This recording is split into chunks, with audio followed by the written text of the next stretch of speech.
योग वासिष्ठ के कथाओं की सीरीज की 13वीं कथा में आपका स्वागत है। अगर आपने पहली कथाएं नहीं सुनी है तो नीचे डिस्क्रिप्शन बॉक्स में दी गई लिंक पर जाकर उन्हें अवश्य देख लीजिएगा। आइए सुनते हैं अब 13वीं कथा शुक्रोपाख्यान।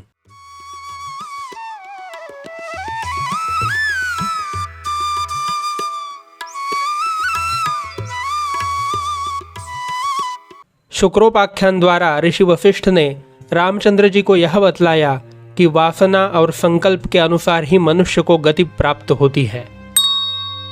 इसलिए निर्वाण पद प्राप्त करने की इच्छा वाले मनुष्य को संसार के विषयों के लिए वासना नहीं रखनी चाहिए और किसी भी सांसारिक सुख अथवा भोग का अपने मन में संकल्प उदय नहीं होने देना चाहिए।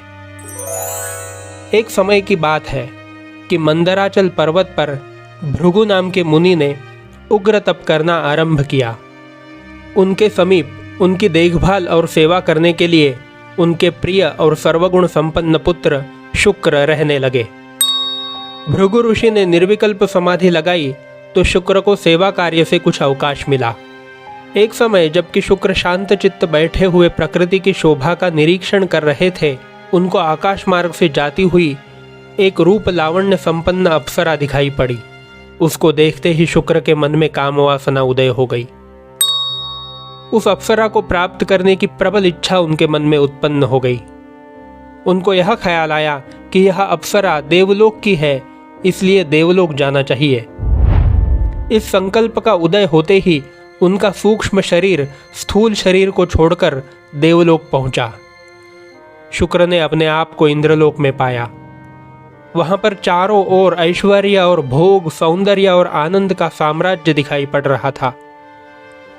इंद्र ने शुक्र का आदर सत्कार किया और उनको स्वर्ग में रहकर वहां के आनंद का भोग करने के लिए निमंत्रण दिया।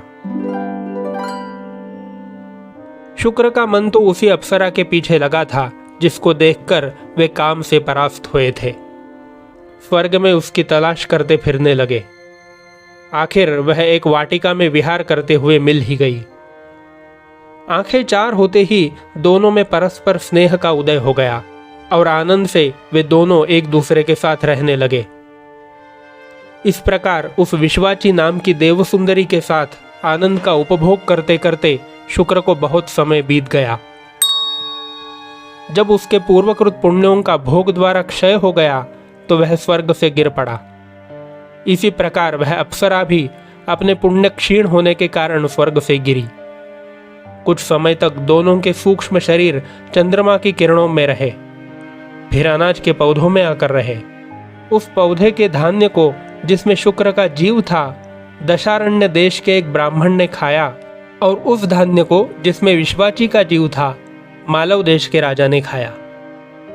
ब्राह्मण के भोजन का वीर्य बनने पर शुक्र उसकी स्त्री के गर्भ से उस ब्राह्मण का पुत्र हुआ और मालव नरेश के यहाँ विश्वाची का जीव उसकी कन्या बनकर उत्पन्न हुआ। जब कन्या बड़ी और रूपवती और विवाह योग्य हुई तो राजा ने उसको स्वयंवर द्वारा वर चुनने की आज्ञा दी। दैवयोग से वह ब्राह्मण बालक भी वहां पर आ निकला। पूर्व स्नेह अदृष्ट रूप से उदय हो आया और उस कन्या ने विवश होकर ब्राह्मण के गरीब बालक को अपना पति बना लिया। कुछ दिन बाद राजा अपने जामात को राज्य सौंपकर वन चले गए। इस प्रकार बहुत दिनों तक राज्य और राजतनया का उपभोग करने पर शुक्र के उस जीव ने उस देह का त्याग किया। तब वह वंग देश में एक धीवर हुआ, फिर एक सूर्यवंशी राजा हुआ, फिर एक बड़ा विद्वान गुरु हुआ, फिर एक विद्याधर हुआ, फिर दक्षिण देश में एक राजा हुआ, फिर वासुदेव नाम का एक तपस्वी बालक हुआ, फिर विंध्याचल में एक किरात हुआ, फिर सौवीर और कैवट देश में मंत्री हुआ, फिर त्रिगर्त देश में एक गधा हुआ, फिर किरात देश में एक बांस का पौधा हुआ, फिर चीन के जंगल में एक हिरण हुआ, फिर एक ताड़ के वृक्ष में वास करने वाला सर्प हुआ, फिर एक वन में मुर्गा हुआ। इस प्रकार अपनी वासना और कर्म नियमानुसार वह बहुत से रूपों को धारण करता हुआ फिर से एक ब्राह्मण कुमार होकर गंगा के तट पर तपस्या करने लगा। उसका शुक्र शरीर विकृत होकर शीर्ण होने लगा। भृगु ऋषि की जब बहुत काल बाद समाधि खुली तो उन्होंने शुक्र को अपने पास न पाया। तलाश करने पर जब उसके शरीर को मृतावस्था में पाया तो उनको काल के ऊपर बहुत क्रोध आया और काल को शाप देने के लिए वे तैयार हुए। इतने ही में काल ने स्थूल रूप धारण करके भृगु ऋषि को प्रणाम किया और कहा, महाराज आप क्या कर रहे हैं? मैं काल तो भगवान का नियत किया हुआ हूँ और सदा अपने धर्म का पालन करता हूँ, मुझे आप शाप नहीं दे सकते। मैं सब प्राणियों की वासना और कर्मों के अनुसार उनके स्थूल शरीर की तब्दीली किया करता हूँ। आपका पुत्र शुक्र अपनी वासनाओं और संकल्पों के अनुसार ही अगण्य योनियों में भ्रमण करता हुआ घूम रहा है। काल ने उसके सब जन्मों का वृत्तांत सुनाकर भृगु को बताया कि शुक्र का जीव इस समय एक ब्राह्मण बालक बना हुआ गंगा तट पर तप कर रहा है। विश्वास न हो तो जाकर देख लिया जाए। भृगु मुनि काल को लेकर उसके पास गए। ब्राह्मण बालक ने दोनों को देखा किंतु पहचाना नहीं। भृगु ने उसको ध्यान लगाकर देखने को कहा। तब उसको अपने पूर्व जन्मों का स्मरण हो आया। पिता की आज्ञा अनुसार उसने फिर शुक्र होने की तीव्र वासना की और उसके फल रूप ब्राह्मण बालक के शरीर को छोड़कर उसके सूक्ष्म देह ने शुक्र शरीर में प्रवेश करके उसको जीवित किया। ऋषि वशिष्ठ ने राम से कहा कि शुक्र ने जो रूप धारण किया अपनी वासना के अनुसार किया। हर एक जीव की हर एक वासना उसके लिए एक बांधने वाली डोरी है जो कुछ काल के लिए अवश्य ही उसे उस विषय से बांधेगी जिसकी वह चाह करता है।